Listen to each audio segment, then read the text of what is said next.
আর যে শেখ হাসিনা স্বরাষ্ট্রমন্ত্রী ওবায়দুল কাদের, হাসান মাহমুদ আর সেই আইনমন্ত্রী যাদের হুকুমে এই কাজটি করেছেন, তাদেরকে রংপুরের কোর্টের সামনে প্রকাশ্যে ফাঁসির কাছে ঝুলিয়ে দিতে হবে। ফাঁসি ফাঁসি ফাঁসি চাই, খুনিদের ফাঁসি চাই, ফাঁসি ফাঁসি ফাঁসি চাই, খুনিদের ফাঁসি চাই। আবু সাহেব তুই হাত উঁচু করে বুক পেতে দিয়েছেন, গুলি করে আমার বুক চেষ্টা করে দিতে পারো, তবু বাংলার স্বাধীনতার পতাকা উত্তীর্ণ করে ছাড়বো। আবু সাহেবের পক্ষে বাংলাদেশের স্কুল কলেজের মসজিদের মাদ্রাসার ছাত্রদেরকে রাস্তায় নামায় দিয়েছে।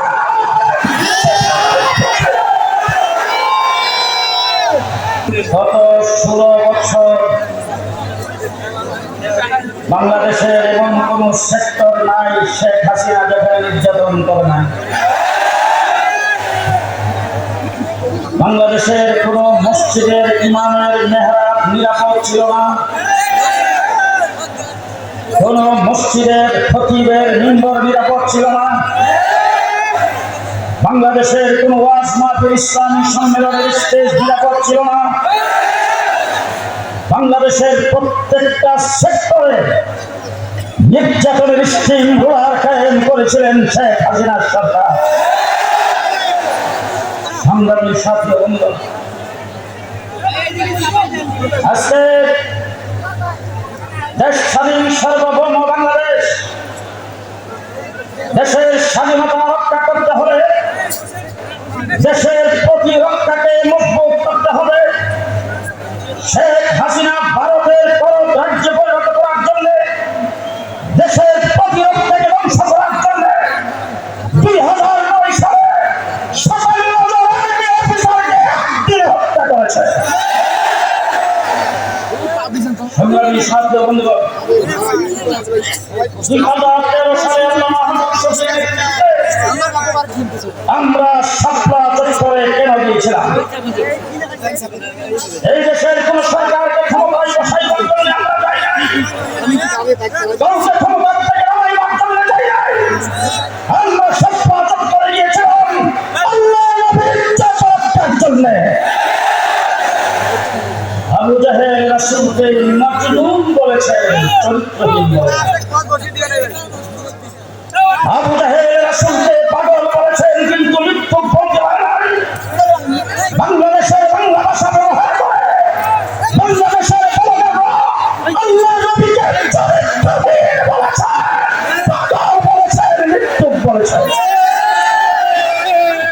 আমরা তার বিচারের গল্পে শাহবাগে রাষ্ট্রীয় মুক্তাদের একত্রিত হয়ে 14 অপরাধীদের বিচারের দাবিতে রাত্রিদিন 24 ঘন্টা সেখানে মাসের পর মাস এমন কোন অনৈতিক কার্যক্রম নাই যে তারা করে নাই। সেই জায়গার ভিতরে মাসের পর মাস সেখানে নারী পুরুষ একত্রিত হয়ে রাত্র যাপন করতে পারলো। এক রাত্র শাপলা চত্বরে আমরা থাকতে পারলাম না। শেষ রাত্রে যত সুযোগ সেন্টার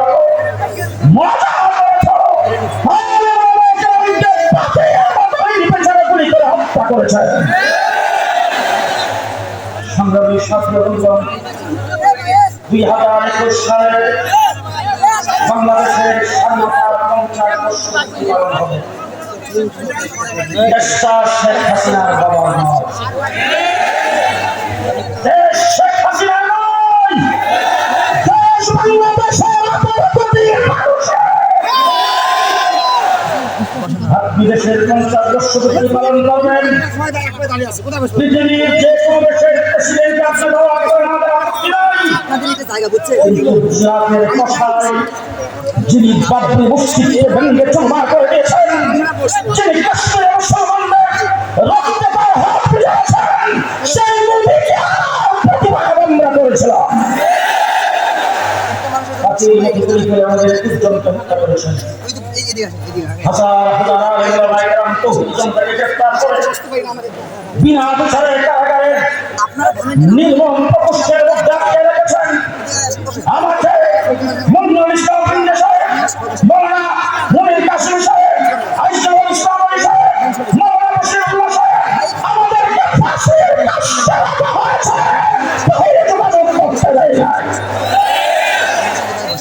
পরিবারের কারোর সাথে আমাদেরকে যোগাযোগ করতে দেওয়া হয়নি।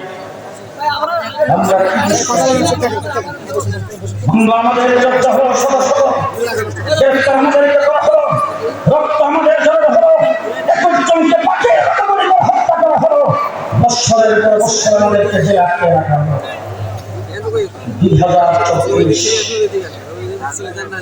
2024-এর 5ই আগস্ট বাংলাদেশের নতুন স্বাধীনতা দিবস।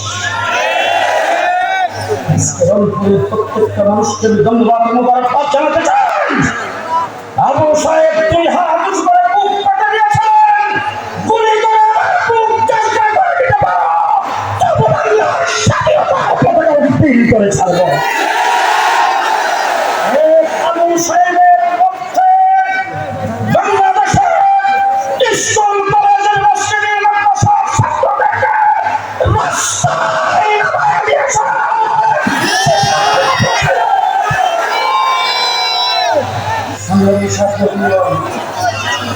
শেখ হাসিনা বাংলাদেশ থেকে ভাববার আগে তিনি নাকি বাংলাদেশের সেনাবাহিনীর প্রধান, পুলিশ প্রধান, নৌবাহিনীর প্রধানদেরকে বলেছিলেন, আমি তোমাদেরকে প্রধানমন্ত্রী দিয়েছি, আমি তোমাদেরকে সুযোগ সুবিধা দিয়েছি, এখন আমার কাছে যেন কেউ আসতে পারে তাদেরকে ঠেকাও। পরিষ্কার জবাব দিয়েছেন, ম্যাডাম, যার গায়ে গুলি লাগবে সে নিচে পড়বে, আর পাশে যিনি আছেন তিনি 1 কদম পিছপা হবে না। আমার বন্ধুরা স্বাধীন করাটা, দেশ স্বাধীনের পরে এই দেশের পুলিশ বাহিনী, পেট্রোল বাহিনী, আইন পুলিশ বাহিনী, আওয়ামী পুলিশকে তারা কাজ থেকে অব্যাহতি দিয়েছেন। তারা বাড়িঘর ছেড়ে, অফিস আদালত ছেড়ে যখন চলে গেছেন, 10 টাকার যখন পাওয়া হয়েছে, আমার দেশের ছাত্র জনতা দেশ পাহারা দিয়েছেন, কাজ করেছেন। আমরা school college university, school college university মাদ্রাসার ছাত্ররা মিলে দেখাই দিয়েছি, তোমরা সামনে যদি এমন কেউ অব্যাহতি নাও, দেশ আমরাও চালাইতে পারি। সাধু সাবধান 15 বছর কিছু করেছে, সেদিন ভুলে যাও, সেদিন ভুলে যাও। নতুন বাংলাদেশ স্বাধীন হয়েছে, নতুন বাংলাদেশ স্বাধীন হয়েছে। 47-এর বিদ্যুৎ যদি 21শে ফেব্রুয়ারি ভাষা দিবস পালিত হতে পারে, 71 মুক্তিযুদ্ধ করে পাকিস্তান হানাদার বাহিনী থেকে দেশ স্বাধীন করে যদি স্বাধীনতা দিবস পালিত হতে পারে, আগামী দিনে 5ই আগস্ট 2024 নতুন স্বাধীনতা দিবস পালিত হবে।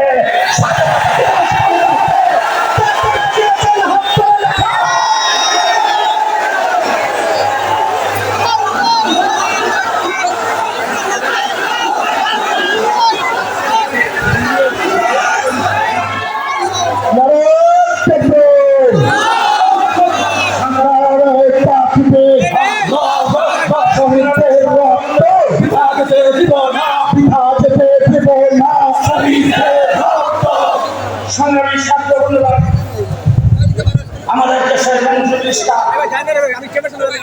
সরকারি বাহিনীর লোকজন কথা কথাই বলতেন শেখ হাসিনা তাহার যোগ্য। তিনি নাকি সকালবেলা কোরআন শরীফ তেলাওয়াত করে না করে কোন কাজ করেন।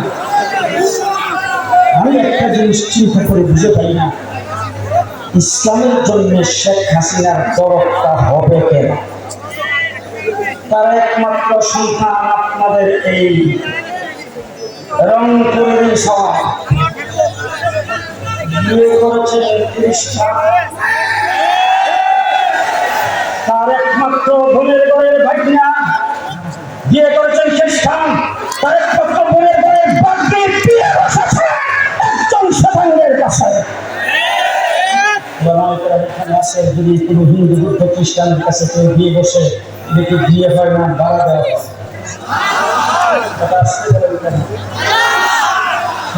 হাসিনা কি জন্য ইসলামের জন্য লড়াই হবে? আজকে শেখ হাসিনার বাকি লন্ডনের এমপি সেখানে তিনি আশ্রয় চেয়েছেন, লন্ডন থেকে পরিষ্কার পানি নিষেধ করে দেওয়া হয়েছে।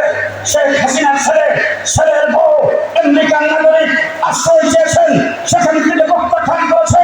ইউরোপের 23টা রাষ্ট্রে আশ্রয় চেয়েছে, সেখান থেকে প্রত্যাখ্যান করেছেন। চীন আশ্রয় চেয়েছে, সেখান থেকে প্রত্যাহার করেছে। কানাডা আশ্রয় চেয়েছে, সেখান থেকে প্রত্যাহার করেছে। অস্ট্রেলিয়ার থেকে প্রত্যাহার হয়েছে। পৃথিবীর কোন রাষ্ট্র তাকে জায়গা দেয় নাই। ভারতের মোদী তুমি কিভাবে জায়গা দিলা?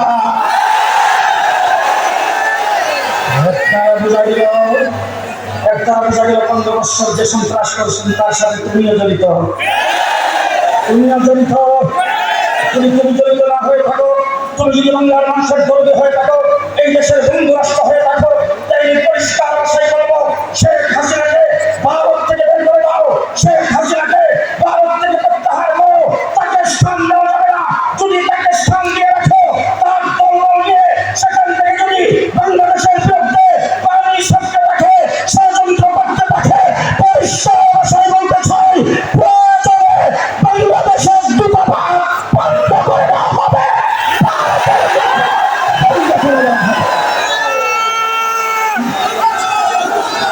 খুনি হাসিনার ফাঁসি চাই, ফাঁসি চাই, ফাঁসি চাই।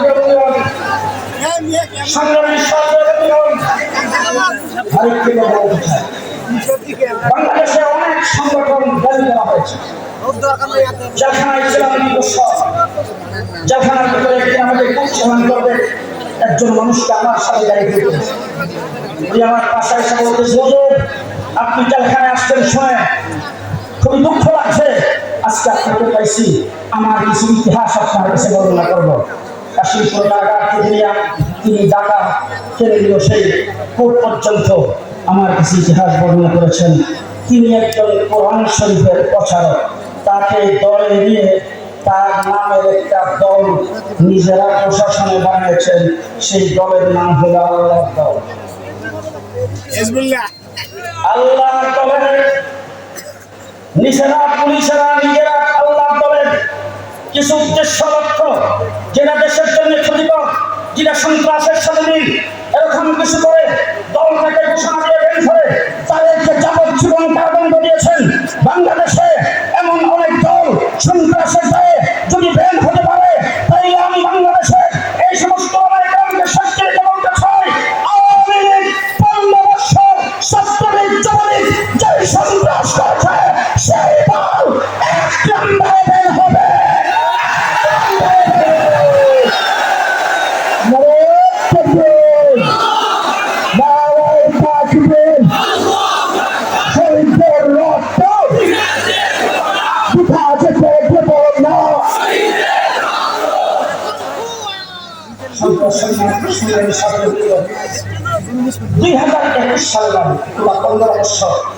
আমরা যখন ফোনে কথা বলতাম, আমাদের ফোনের মধ্যে আড়ি পাতা আছে। কোথায় কথা বলেছি, কার সঙ্গে কথা বলেছি, সব আমাদের কাছে এখন। সেই শেখ হাসিনা বিদায় হয়েছে, প্রযুক্তি কি বিদায় হয়েছে? প্রযুক্তি বিদায় হয়েছে। তাহলে বর্তমান অন্তর্বর্তীকালীন সরকারকে বলবো, যদি আগের সেই প্রযুক্তি থাকে, সেই প্রযুক্তির মাধ্যমে জীবনে অপারেশন করে আওয়ামী লীগ যেমন করেছিল, মাটির নিচ থেকে হলে তাদেরকে ধরতে হবে। আজকে আমি বলতে চাই, আওয়ামী লীগ দোষরদেরকে মাটির নিচ থেকে বের করে দিতে হবে। শেষ কথা বলবো, ফাঁসির কাজটা যেখানে ফাঁসি দেওয়া হয় সে জায়গাটা রেখে এসেছি। রাতের 12টায় 1 মিনিটে সেখানে ফাঁসি দেওয়া হয়। আমি আজকে রংপুরের মাটিতে দাঁড়িয়ে আগামী করবো, অন্তত ফাঁসি দেন, বিচার করেন, কোর্টের মাধ্যমে করেন, জেলখানার ভিতরে দেন, আমাদের কোনো আপত্তি নাই। কিন্তু আবু সাইদের গ্রুপ যে ব্যক্তি গুলি করে যাত্রা করেছে, আর যে শেখ হাসিনা স্বরাষ্ট্রমন্ত্রী ওবায়দুল কাদের, হাসান মাহমুদ আর সেই আইনমন্ত্রী যাদের হুকুমে এই কাজটি করেছেন, তাদেরকে রংপুরের কোর্টের সামনে প্রকাশ্যে ফাঁসির কাছে ঝুলিয়ে দিতে হবে। ফাঁসি ফাঁসি চাই, ফাঁসি ফাঁসি ফাঁসি চাই, খুনিদের ফাঁসি চাই। সংগ্রামের সাথে মূল্যবান বাংলাদেশের একটি রাজনৈতিক দলের বক্তব্যে দুইটি শব্দ আমার দৃষ্টিগোচর হয়েছে। আমি দুইটি শব্দের ব্যাপারে কিছু না বলে পারছি না। একটি রাজনৈতিক দল নাম বলবো না, ওই রাজনৈতিক দলের প্রধান তিনি বক্তৃতায় বলেছেন আওয়ামী লীগকে মাফ করে দিতে হবে। দুই নম্বরে তিনি বলেছেন ভারতের সঙ্গে সুসম্পর্ক রাখতে হবে, তারা দুঃখ পায় নারাজ হয় এমন কাজ করা যাবে না। পরিষ্কার ভাষায় বলতে চাই আপনার বক্তব্য আপনি প্রত্যাহার করুন। পরিষ্কার ভাষায় বলতে চাই বাংলাদেশে আওয়ামী লীগের দল মাফ পাবে না। আজকে জিজ্ঞেস করতে চাই আওয়ামী লীগ আপনাদের আছে 2024-এর 5ই আগস্টের পরে আমি তোলার আসি দিয়া বাড়ি সালাম দিয়া কাউকে পাই নাই। জেলখানার ভিতরে বলেছিলাম, জেলখানার ভিতরে যারা আমার সাথে অ্যারেস্ট হয়েছিল তাদেরকে বলেছিলাম এমন একদিন আসবে দাদা আওয়ামী লীগ পক্ষ নাতি লজ্জাই বলবে না। আজকে সে অবস্থা সৃষ্টি হয়েছে কিনা আরো জোরে বলেন, আরো জোরে বলেন। পরিষ্কার ভাষায় বলছি বাংলাদেশ যদি সামনে নির্বাচন হয়, নির্বাচন যদি কোনো পাইখানা করে নৌকা মারখানি কেউ আসে নৌকাতে বুড়ি গঙ্গায় পাশায় দিতে হবে। ধন্যবাদ জানাই রংপুরবাসীকে, ধন্যবাদ জানাই মৌলানা ইদ্রিস আলীকে, ধন্যবাদ জানাই মৌলানা ইউনূস সাহেবকে এবং তার সহযোগীদেরকে আজকের এই সমাবেশ উপহার দেওয়ার জন্য। রংপুর বিভাগে হেফাজতে ইসলাম, মুসলিম, শিশাডালা পাশের মতো সংগঠন হবে, প্রত্যেকটা জিলায় জিলায় শানের সড়ক সম্মেলন হবে। নাসরুম মিনাল্লাহ ফাতহুন করিম ওয়াবাশশিরিল মুমিনিন। হযরত মাওলানা মামুনুল হক সাহেব পুলিশ লাইনের কাছে এসেছেন, যারা মাইকের আওয়াজ শুনতেছেন আপনারা একটু মেহেরবানি করে রাস্তা ক্লিয়ার করবেন। মাইকের আওয়াজ যতদূর পর্যন্ত শোনা যাচ্ছে আপনারা রাস্তা ক্লিয়ার করে দেবেন, তার গাড়ি আটকাবেন না, তার সঙ্গে